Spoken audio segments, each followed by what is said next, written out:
Question 47 from the homework is a challenging question, and they give you the number of moles and the volume in this reaction. So many of the questions we've looked at prior to this automatically just give you concentration, and you can put those concentrations into your ice table. This question, however, gives you moles of oxygen and nitrous oxide in a 500 milliliter flask. And so the first step of this problem is actually we have to find concentration based on the moles and the volume. So we need to divide the moles of oxygen by 0.5 liters because we're in a 500 milliliter flask, and we're going to divide the moles of nitrous oxide by 0.5 liters as well. To see that our concentration of oxygen is 0.1134 molar and that our oxygen of nitrous oxide is 0.0258 molar. And then they tell us at equilibrium, we have a concentration of nitrogen dioxide that is 0.0271 molar.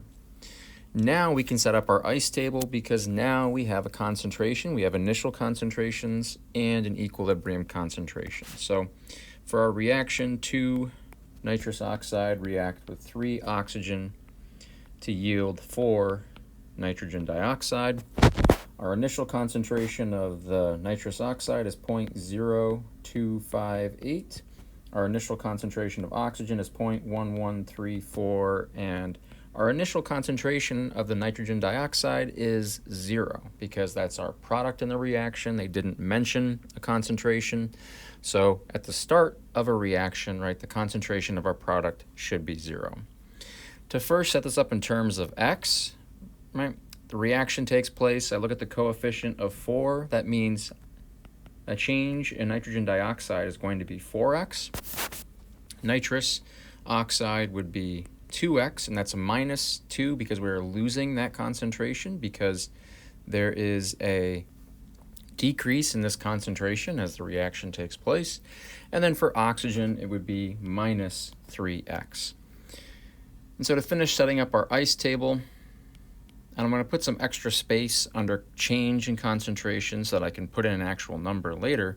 We know our equilibrium concentration for the nitrogen dioxide is 0.0271 molar. So to find the equilibrium concentrations of the nitrous oxide and the oxygen, we need to use that value of 4x. We need to use that. I started at a concentration of 0, and I end at a concentration of 0.0274, and I know all that I added in between there was 4x. So we can say 4x equals that change. That change is 0.0271. Divide both sides by 4 to see that x in this case is 0.006775. The next thing I want to do now is plug in that value of x. So for oxygen, for example, I'm looking for 3x, and for nitrous oxide, I've got 2x. So if I multiply x by 3 and multiply x by 2, I get a value of 0.0203 and 0.01355. Plug that into the table over here, so I'm going to subtract 0.01355, and I'm going to subtract 0.020325. Go through that subtraction, and I get my equilibrium concentrations now for nitrous oxide of 0.01225, and my equilibrium concentration for the oxygen of 0.0930. Now I have an equilibrium concentration for everything in the reaction. I have my nitrogen dioxide, my oxygen, and my nitrous oxide. So the last step is we can now finally find our equilibrium constant.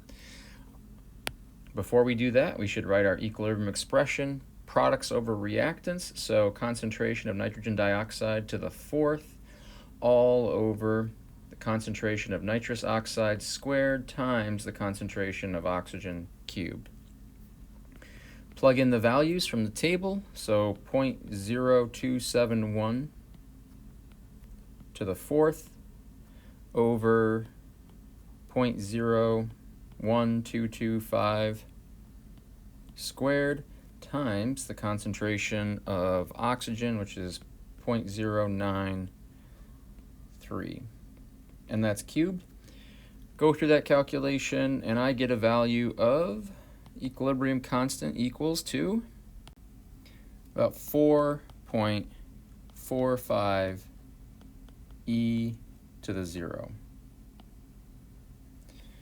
Pay attention to your significant figures. In this case, I would use 3 significant figures because they give us our moles as 3 significant figures for oxygen, nitrous oxide, and they give us our final equilibrium concentration for nitrogen dioxide to 3 significant figures as well.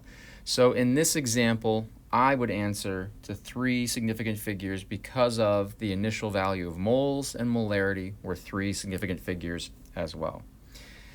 It might be different for your question. Please pay attention to your question because this is a variable question where concentration can be different, the number of moles can be different, and in some of these questions, they were looking for an answer to 2 significant figures because they gave you moles to 2 significant figures. So please be careful of that. Your question, the steps will be the same, but the numbers will be different because of those initial number of moles and concentration. So hopefully that helps with question 47. 47 is definitely probably one of the hardest questions from the homework, where we really have to find concentration, then go through the steps of an ice table. And it is an involved ice table because we've got multiple different coefficients in that balanced chemical equation.